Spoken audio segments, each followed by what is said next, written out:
Massachusetts, winter of 2019. James Mitchell watched the rain slide down the window of his small studio. He was 39 years old. The hands of an artist, a weary soul. He was a painter, or at least tried to be. On the kitchen table, envelopes piled up, electric bills, water, rent overdue for 2 months, payment notices printed in red letters that seemed to scream in silence. James had already sold almost everything that had any value. The TV, the good couch, even some old canvases he had kept with affection. But it hadn't been enough. The landlord had called that morning. His voice was firm, without hesitation. "Mr. Mitchell, if you don't pay by Friday, I'll have to take measures." Measures, such a polite word for eviction. James rubbed his face. He was exhausted, not just physically, but with that kind of weariness that comes from deep inside. From trying, failing, trying again. In recent years, the art market had forgotten him. Galleries no longer returned his calls. Exhibitions that once opened doors now seemed distant, like memories from another life. He still painted, of course, because that's what he knew how to do, what his hands demanded. But art alone didn't put food on the table.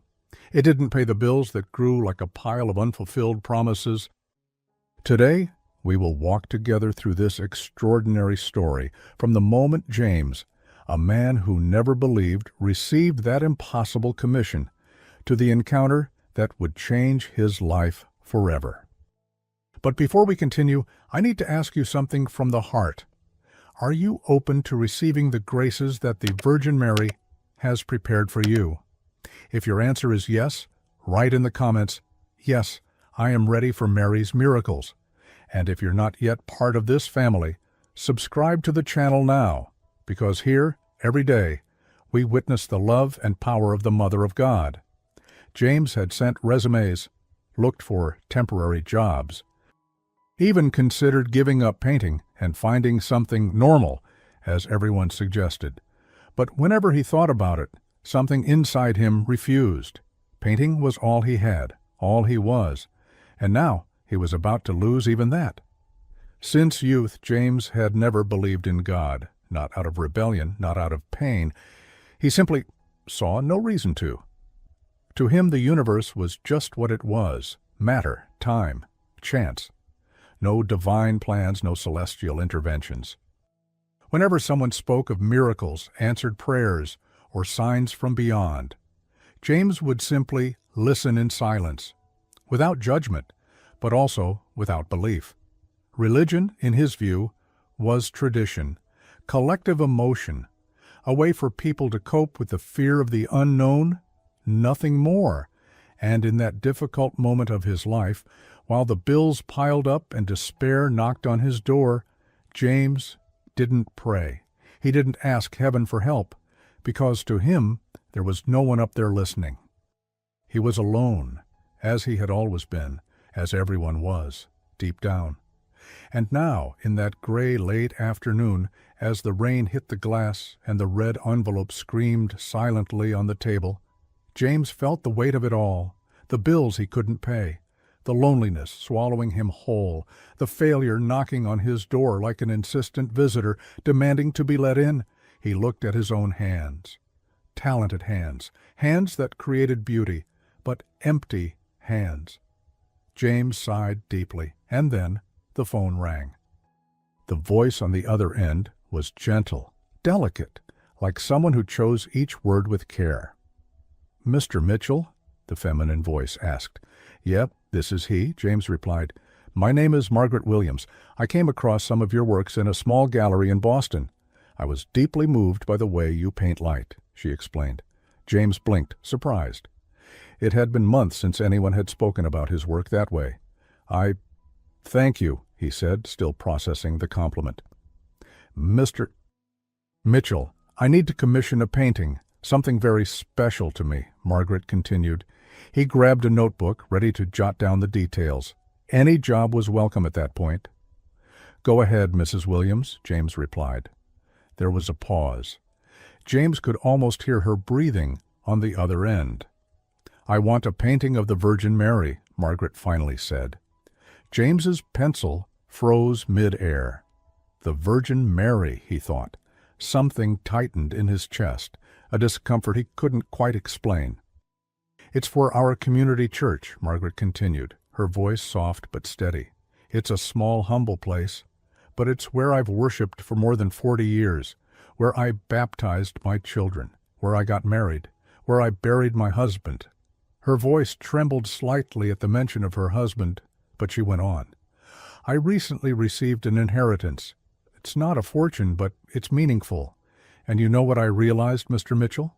She paused. "That money isn't meant to be stored away. It's meant to be transformed into something that lasts, something that touches other lives." James still hadn't said a word. He just held the phone, staring into nothing. The community deserves something beautiful, something that when people walk into the church they feel that they're not alone, that someone is watching over them, Margaret said, her voice thick with emotion. She took a deep breath before continuing, "I can offer $48,000 for the piece." The silence that followed was heavy. $48,000, James repeated in his mind. His heart began to race. He looked around the studio, the canvases leaning against the wall, the bills scattered on the table, the paint running out, the eviction notice that would arrive in days. That money could change everything, he thought. He could pay the overdue rent, the bills, buy new supplies, breathe again. But there was something else, something he couldn't name, a strange feeling, as if he were about to cross a door that, once opened, could never be closed again. To paint the Virgin Mary, James reflected, he who had never believed, who had always considered it all hollow. How could he paint something he didn't believe in? How could he portray an image that to him was nothing more than a symbol? "Mr. Mitchell? Are you still there?" Margaret called, bringing him back to the conversation. James looked at his hands, hands that needed to work, hands that needed to eat. Faith, or the lack of it, wouldn't pay his bills. He took a deep breath. "I'll do it," James said. "Oh, Mr. Mitchell, you have no idea how much this means to me, to all of us," Margaret replied, her voice full of relief. There was a brief silence. Then she added, "I want her to look alive, as if she's really there, watching everyone who enters the church, as if her eyes could see each person who arrives broken, tired, lost," she explained, her sincerity pure and disarming. She paused, then concluded, "I want whoever looks at her to feel they're not alone." James wrote down her words in the notebook, but they felt heavy, weighted with a meaning he didn't yet understand. After hanging up, he stood still for a long time, staring at his own hands, hands that did not believe, hands that would now paint the sacred, and at that moment, without knowing why, a shiver ran down his spine, as if something or someone had just entered the room. In the days that followed, James immersed himself in sacred art references.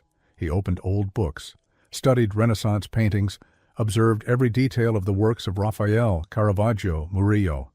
He analyzed the expressions of serenity, the maternal gazes, the play of light and shadow that brought sacred figures to life. But everything felt distant to him, cold, too technical, soulless. They were just pigments on canvas, nothing more. How had Margaret put it? James recalled. "I want her to look alive, as if she were really there." He sighed, closing one of the books carefully. How could he bring life to something he didn't believe in? James began the sketches on a gray Tuesday morning.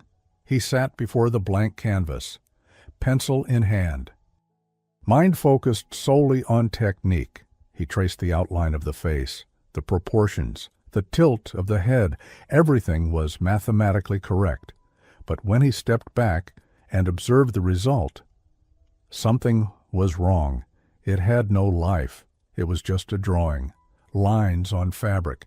He tried again, and again, and again. Each attempt looked worse than the last. James spent entire nights in the studio, slept little, ate even less. Frustration grew like a shadow inside him. Why couldn't he do it? He thought, angry at himself. He had painted dozens of portraits before. He knew how to capture expressions. He knew how to give depth to a gaze. But now it was as if his hands had forgotten how. And then something began to change. It was Thursday night. James was painting the Virgin's blue mantle, long brushstrokes, precise movements. And that's when he noticed it, the pain. That chronic pain he'd carried in his right wrist for months, the result of years of holding brushes, of repetitive motion, had disappeared. He stopped, rotated his wrist, tested the movement. Nothing. No twinge, no discomfort. Strange, he thought. He kept painting. The pain didn't return, but when he stopped for dinner, set the brush down, the pain came back, sharp, familiar. James frowned. He returned to the canvas, picked up the brush again, began painting the mantle. And the pain vanished once more. Coincidence, James said aloud to himself. It must be just coincidence. But something inside him, something small, something he tried to ignore, wasn't so sure. The next day, around noon, James was mixing paints. He was trying to find the exact shade of blue for the mantle, something between sky blue and cobalt, something that conveyed serenity. That's when the light came in. It wasn't sunlight, it was different. A bluish light, soft, almost ethereal. It passed through the studio window and illuminated only the canvas, nothing else. James froze, brush suspended in the air. He looked toward the window. The sky was overcast, gray, without a single ray of sunlight. He looked back at the canvas. The light was still there, bluish, pulsing, alive. He felt his heartbeat quicken. He stood up, walked to the window, looked for an explanation, a car reflection, some piece of glass catching the light. Nothing. When he turned back to the canvas, the light was still there. Exactly 3 minutes later, it disappeared. As if it had never existed, James stood frozen, breathing fast, hands trembling slightly. This isn't possible, he murmured to himself. But it had happened. He had seen it. 1 week later, on a silent Sunday night, James was working on the details of the Virgin's face. He was alone. Windows closed, only the sound of the brush against the canvas, and then the scent arrived. Roses. Intense, sweet, unmistakable. James stopped painting. He lifted his head, took a deep breath. Roses, without a doubt. But there were no flowers there, no vase, no bouquet, nothing. He stood up, searching the room, opened cupboards, looked under the table, checked if something had been left forgotten in a corner. Nothing. The windows were shut. There was no way the scent could come from outside. And yet, it was there, filling the entire studio. James felt his heart race. He turned back to the canvas. The fragrance remained. It surrounded everything. Soft, yet impossible to ignore. It lasted about 10 minutes, and then it vanished. As if someone had closed an invisible door. James sat on the studio floor, ran his hands over his face. He took a deep breath, trying to calm down. It's psychological, he said aloud, as if trying to convince himself. Fatigue, stress, that's all. But his voice came out weak, trembling, because deep down he knew. He knew it wasn't fatigue, it wasn't stress. It was something else, something he couldn't or didn't want to name. The following Monday, James scheduled a doctor's appointment. He was worried, not so much about his wrist, which miraculously no longer hurt when he painted, but about what was happening to his mind. Lights, scents, strange sensations. Maybe it was some kind of neurological issue, he thought. The doctor examined him carefully, ordered tests, an X-ray of the wrist, blood work. A week later, James returned to hear the results. "Mr. Mitchell," said the doctor, looking at the papers, "everything is perfectly normal." James blinked. "What do you mean?" Your wrist is completely healthy. No signs of inflammation, no injuries. Nothing that could explain the pain you described, the doctor explained, puzzled. But I was in pain for months, James insisted. The doctor shrugged. Sometimes the body heals itself. It could have been a mild tendinitis that regressed naturally. James left the office in silence. He walked to his car, sat behind the wheel but didn't start the engine. He just sat there, still, thinking, the healed wrist, the blue light, the scent of roses, all without explanation. He leaned his forehead against the steering wheel, and for the first time in a very long while, perhaps in his entire life, James felt fear, not of something evil, but of something he couldn't control, something that defied everything he had ever believed. Or rather, everything he had never believed. In the following weeks, James worked obsessively. He woke up early, slept late, sometimes didn't sleep at all. He thought of nothing else. The painting of the Virgin consumed his mind, his dreams, his hands. There was something in that work that devoured him in a way he had never experienced before. It wasn't just a job. It wasn't just money. It was something else, something he couldn't name. But even with all his dedication, something was still missing. The body of the painting was there, the blue mantle, the white garments, the delicate hands in a gesture of prayer. Everything technically perfect, but the face still wasn't right. James tried, painted, erased, painted again, but he couldn't capture what Margaret had asked for. I want her to look alive, her words echoed in his mind, as if she were there, watching, seeing every person who arrived broken, tired, lost. But James couldn't do it, and that disturbed him deeply. It was a Wednesday night. March was coming to an end, but winter didn't seem to want to leave. James was alone in the studio, as always. He was painting the final details of the cloak, adjusting the shadows, working on the light that should emanate from the figure. That was when the cold arrived, suddenly, intense. It wasn't the ordinary chill of a winter night. It was different. A cold that came from within, that pierced the skin. That touched the bones. James stopped painting, looked around. The windows were closed. The heater was on. But the cold continued, growing stronger. And then he noticed. The clock on the wall had stopped. It showed exactly 9:47 p.m., but the second hand was still, frozen. James felt his heart race. He looked at his hands. They were trembling, not from cold, from something deeper, from fear, from expectation, from something he couldn't understand. The air around him seemed suspended, as if time itself had paused. And then the scent. Roses, stronger than before, more present, more real. James dropped the brush, took a deep breath, trying to calm himself, but his heart was pounding harder and harder. "What's happening?" he whispered to himself.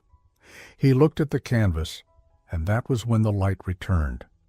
The blue light came back, but not like before, not like that day, weeks ago, when it illuminated the canvas for 3 minutes. Now it was different, more intense, more alive, more present. It came from the center of the painting. It grew, expanded through the studio. James stepped back, one step, another. His legs were shaking, his whole body trembled. And then she appeared, the Virgin Mary, not on the canvas, but there, in the center of the light, real, present, alive. James felt his legs give way. Her face carried a serenity impossible to describe. Her blue and white garments moved softly, as if touched by a breeze he could not feel. But it was the eyes. The eyes held him, filled with compassion, with love, with a kindness so pure, so complete, that James felt as though every broken part of his soul was being seen and embraced. She didn't say a word. She didn't need to. Her presence spoke. It filled the room. It filled his heart. James wanted to speak, wanted to ask, wanted to understand, but no words came out, only tears, silent, unavoidable. Time seemed not to exist. It could have been a minute. It could have been an eternity. James no longer knew. He only felt. A peace he had never known. A love he never knew existed.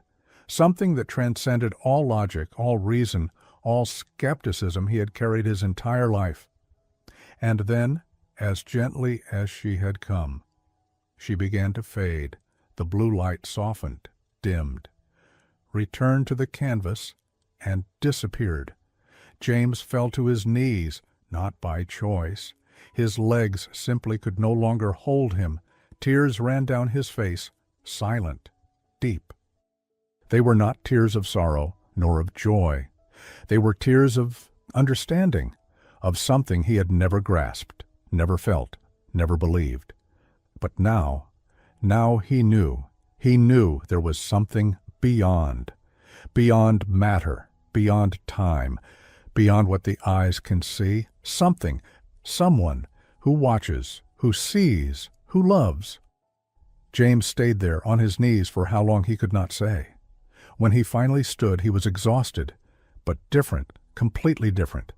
He looked at the canvas, and for the first time he knew exactly how to paint the face, because now he had seen. In the days that followed, James painted the face of the Virgin, but it was no longer he who painted, or rather, it was him, his hands, his brushes. But there was something more. Every stroke seemed guided. Every detail flowed effortlessly. There was no more doubt, no more hesitation. He knew exactly where to place each brush stroke, each shadow, each light. The eyes of the Virgin were the last.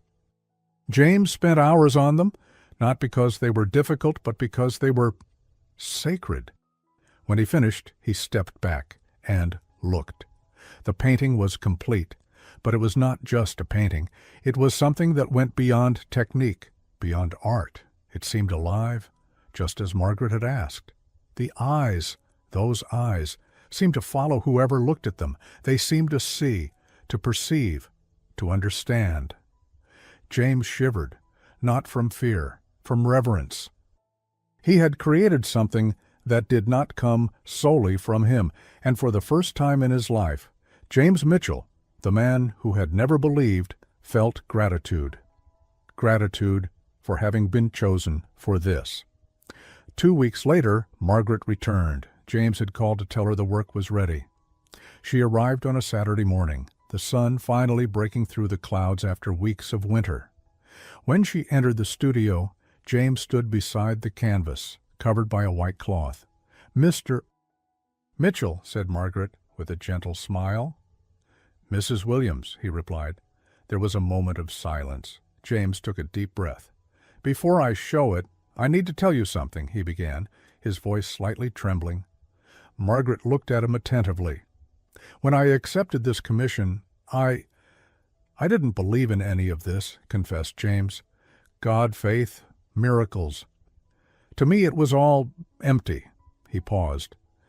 "But something happened while I was painting, something that I can't explain. And this painting, it isn't only mine." Margaret smiled, a soft smile as if she already knew. "May I see it?" she asked gently. James nodded and lifted the cloth. Margaret brought her hand to her chest. Her eyes filled with tears. She took a step forward. Then another, stopped in front of the canvas, and stood there, in silence, looking. Tears rolled down her cheeks, but she did not wipe them. She just looked at the face of the Virgin, at the eyes that seemed to see her, at the hands in a gesture of prayer, at the light emanating from the figure. A minute passed, 2, 3. Finally Margaret spoke, her voice trembling. "It's exactly as I dreamed." She turned to James. "Exactly." James felt a knot in his throat. Margaret stepped closer to him, took his hands between hers. Old hands, yet firm.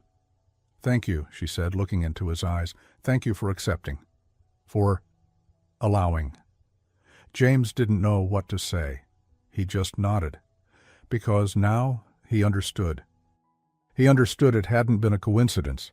that Margaret hadn't chosen him by chance, that everything had a purpose. The following week, the artwork was taken to the small church of the community. James did not attend the inauguration ceremony, not because he didn't want to, but because he felt that moment wasn't his. It belonged to Margaret, to the community, to those who had always believed. But a few days later, Margaret called. "Mr. Mitchell, I need to tell you something," she said, her voice trembling with emotion. "Go ahead," James replied. "The people who come into the church, they feel something," Margaret explained. "Something hard to describe. Some cry, others remain silent. But all of them say the same thing." She paused. "They say they no longer feel alone." James closed his eyes. He felt a warmth spreading through his chest. An elderly woman who lost her son 2 years ago stood before the painting for almost an hour, Margaret continued. When she left, she said that for the first time since his death, she felt peace. Her voice trembled. A young man who was thinking about giving up on everything looked at the painting and felt as if someone was saying, "Don't give up." Margaret took a deep breath. "I don't know what you did, Mr. Mitchell, but you didn't just paint an image. You opened a door." James couldn't respond. He just listened, and when he hung up the phone, he stood still for a long time, looking at his hands, the same hands that once didn't believe, the same hands that now knew, that had touched the sacred, and had been touched by it. James kept painting, but never in the same way again. Something had changed within him, something deep, silent. It wasn't just the technique, it wasn't just the colors or the brushstrokes, it was the intention. Every canvas he created now carried something different, a presence, a reverence, a respect for what lies beyond the visible. He never spoke publicly about what he had experienced. He didn't try to prove anything. He didn't seek to convince anyone. Because he had understood something fundamental. Faith cannot be explained. Faith must be lived. The studio remained the same walls, the same windows, the same afternoon light coming through the glass. But James was different. He woke up earlier now, not out of obligation, but because he wanted to. Before picking up the first brush of the day, he would sit in silence for a few minutes, just giving thanks. For the day, for the hands that could still create, for life itself, which, even when hard, was a gift. He had never done that before. He had never stopped to give thanks. But now it felt natural. The bills still existed. Money was still tight. Even with Margaret's payment, an artist's life was uncertain. But James no longer felt that weight, that fear that used to consume him. There was something greater now, something that sustained him through the difficult days. From time to time, people would appear at the studio. Some came through recommendations. Others simply arrived, as if they had been guided. One afternoon, a young woman knocked on the door. Her eyes were red. Her hands trembled. I saw the painting in the church," she said softly, "and someone told me it was you who made it." "It was me," James confirmed. I wanted to know if you could paint something for me," she asked hesitantly. James invited her in. She told her story, the recent loss, the pain she carried, the emptiness inside. "When I looked at that painting, I felt I wasn't alone," she said, tears streaming down her face. "And I need to feel that again, at home, on the hard days." James listened in silence. Then he nodded. "I will paint for you," he said gently. It wasn't just a job. It was a calling. In the quietest nights, when the world seemed asleep, James sometimes returned to the studio. He would sit in the same chair where he had sat that night, the night of the encounter. He looked at the space where the light had appeared, where she had been. He didn't expect it to happen again. He didn't ask for signs. He didn't seek proof. But he felt it. He felt that he was not alone, that he had never been, and that was enough. One Sunday morning, James decided to visit the church. He hadn't told anyone. He didn't want to draw attention. He just wanted to see. He entered through the side door. The church was nearly empty. Only a few people scattered among the pews, in prayer, in silence. He walked slowly down the central aisle, and then he saw it. The painting. It hung on the side wall, illuminated by a soft light coming through the window. James stopped and looked at the face he had painted, at the eyes that seemed alive, at the hands in a gesture of prayer, and he felt his heart tighten, not with sorrow, with gratitude. An elderly woman sat in the front pew looking at the painting. James quietly sat a few benches behind her and watched. The woman stayed there for long minutes. Then she slowly stood up. Before leaving, she gently touched the edge of the painting's frame and whispered softly, "Thank you for being here." James felt tears well up in his eyes. She wasn't thanking the painting. She was thanking the one the painting represented. And in that moment, James understood something profound. He hadn't merely painted an image. He had been an instrument of something far greater than he could ever comprehend. James left the church in silence. The morning sun lit up the streets. People walked by. Life went on. But he was different, not because he had seen something extraordinary, but because he had allowed himself to be seen. He had allowed something greater to touch his life and to transform it. He never became religious in the traditional sense. He didn't attend Mass regularly. He didn't speak in sermons. But now there was faith. Silent, deep, real. A faith that needed no proof, because it had been lived. James went back home. He entered the studio, picked up a brush, and began to paint. Because now he knew. He knew that his hands, those hands that had never believed, had been chosen for something sacred. And that changed everything. Forever. Sometimes the sacred doesn't arrive with thunder or blinding lights. It comes quietly, into the life of an ordinary man, in an unexpected commission, in a moment of surrender. James Mitchell never sought God, but God found him, through the hands of a woman of faith, through a blank canvas, through a love he didn't know existed, and, once known, it could never be forgotten. If this story touched your heart, leave a comment saying, "Thank you, Virgin Mary." And if you haven't subscribed yet, subscribe now. Because here, every day, we witness the love that transforms lives. May the Virgin Mary intercede for you and for all those you love. Until the next story, be at peace.